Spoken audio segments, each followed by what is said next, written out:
Hi friends, जय जगन्नाथ। नमस्कार। आज रथ यात्रा मो तरफ आपण को हापी रथ यात्रा।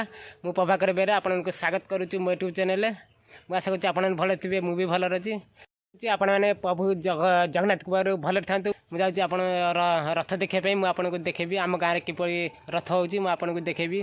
मुझे जाऊँगी सैकेल मुझे आपको